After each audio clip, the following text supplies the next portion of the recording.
কানুন তৈরি করেছে তা যতক্ষণ পর্যন্ত প্রত্যাহার না হচ্ছে তার বিরুদ্ধে আন্দোলন চলবে।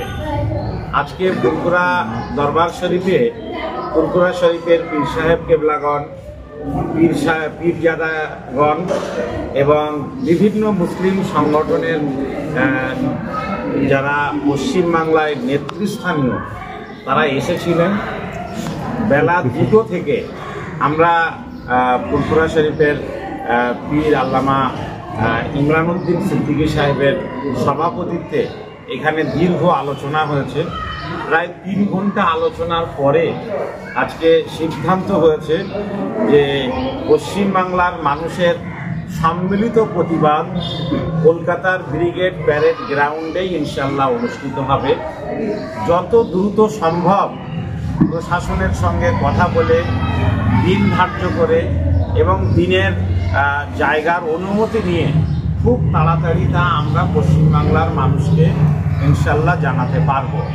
এ বিষয়ে ফুরফুরা শরীফের পীরজাদাগণ এবং রাজ্যের বিভিন্ন মুসলিম সংগঠন গোটা বাংলায় তারা সক্রিয় প্রতিবাদ এবং প্রচেষ্টা চালিয়েছেন।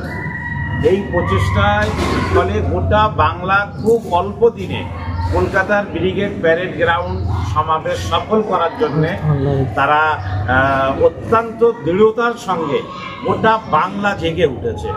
আমরা গোটা বাংলার মানুষকে জানাতে চাই, আপনারা হতাশ হবেন না।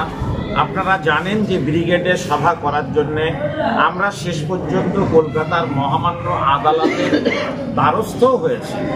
আদালত এবং বর্তমান পরিস্থিতি সব কিছু মূল্যায়ন করে একটু সাময়িক পিছিয়ে তারিখটা পরিবর্তন করে পিছনের দিকে আসতে হয়েছে।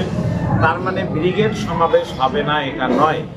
আমরা বাংলার সমস্ত সংগঠক ভাইদেরকে অনুরোধ করেছিলাম যে আপনারা যারা যারা কলকাতার ব্রিগেড সমাবেশে আসার জন্য গাড়ি ভাড়া করেছিলেন, আপনারা গাড়িগুলো শুধুমাত্র ওই দিন আসতে হবে না, তাদের যে টাকা দেওয়া আছে সেটা আপনারা ফেরত নেবেন না, ব্রিগেড সমাবেশেই আর বসবেন।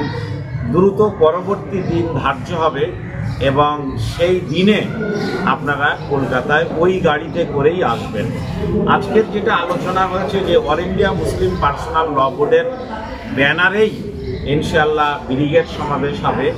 বাংলার সমস্ত মানুষকে নেওয়ার জন্যে, সমস্ত সংগঠনকে নেওয়ার জন্যে ফুরফুরা শরীফের দায়িত্বশীল পীর সাহেবগণ, পীরজাদাগণ তারা অত্যন্ত উদারতার সঙ্গে চাইছেন যে না, এই বৃহত্তর স্বার্থে আমরা সব ঐক্যবদ্ধভাবেই প্রচেষ্টা চালাবো। আমি অল ইন্ডিয়া মুসলিম পার্সোনাল ল বোর্ডের একজন নগণ্য সদস্য হিসাবে আমি এসে আবেদন রেখেছি।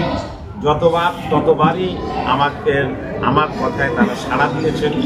আমি বিগত দিনেও জানিয়েছি অল ইন্ডিয়া মুসলিম পার্সোনাল ল বোর্ডের জেনারেল সেক্রেটারি মহতারাম সভাপতি এবং অন্যান্য দায়িত্বশীলদের পশ্চিমবাংলা সফরে এলে ফুরফুরা শরীফেও আসবেন এবং ফুরফুরা শরীফের পীর সাহেবদের যথাযথ মর্যাদা দেওয়ার জন্যে এই অর্গানাইজিং কমিটিতে যেমন জয়েন্ট কনভেনার হিসাবে ফুরফুরা শরীফের দায়িত্বশীল ভাইজানদেরকে সেখানে রাখা হবে। এবং আমি অল ইন্ডিয়া মুসলিম পার্সোনাল ল বোর্ডকেও জানাবো যে ফুরফুরা শরীফের থেকে প্রতিনিধি অবশ্যই অল ইন্ডিয়া মুসলিম পার্সোনাল ল বোর্ডে স্থায়ী সদস্য হিসাবে রাখতে হবে। এটাও আমি অবশ্যই জানাবো, দায়িত্ব নিয়েছি। আজকে লিখিতভাবে রেজুলেশন হয়েছে, সেই রেজুলেশন আমরা আজকে রাত্রেই দিল্লিতে পাঠিয়ে দেবো ইনশাল্লাহ এবং খুব তাড়াতাড়ি সভা সমাবেশ করার জন্য যতটা প্রস্তুতি দরকার ততটা প্রস্তুতি নেওয়া হবে। আমরা বাংলার মানুষের কাছে আপনাদের মাধ্যমে জানাতে চাই, বিভিন্ন এলাকায় সভা সমিতি যেভাবে শুরু হয়েছিল, আপনারা জানেন যে পাহেলগাঁওতে একটা ঘটনা ঘটেছে যেটা অত্যন্ত নিন্দনীয়। আমাদের ভারতবর্ষের 26 জন নাগরিক সেই হামলায় তারা মারা গিয়েছেন। আমরা তাদের জন্যে শোক প্রকাশ করছি, আমরা তাদের পরিজনদের প্রতিও সমবেদনা জানাচ্ছি।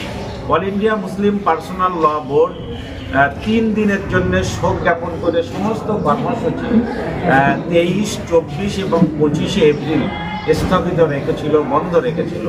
সেই কারণে বিভিন্ন জায়গায় সভা সমিতিও বন্ধ হয়েছে। আমরা আজকের সকলের যৌথ পরামর্শে এবং সর্বসম্মতভাবে সিদ্ধান্ত নিয়েছি যে পশ্চিমবাংলায় বন্ধ হয়ে যাওয়া সভা সমিতিগুলো আবার আমরা সমস্ত জায়গাতে ইনশাআল্লাহ দ্রুত শুরু করব। যারা সভা সমিতি করছিলেন তারা আপনারা দ্রুত শুরু করুন।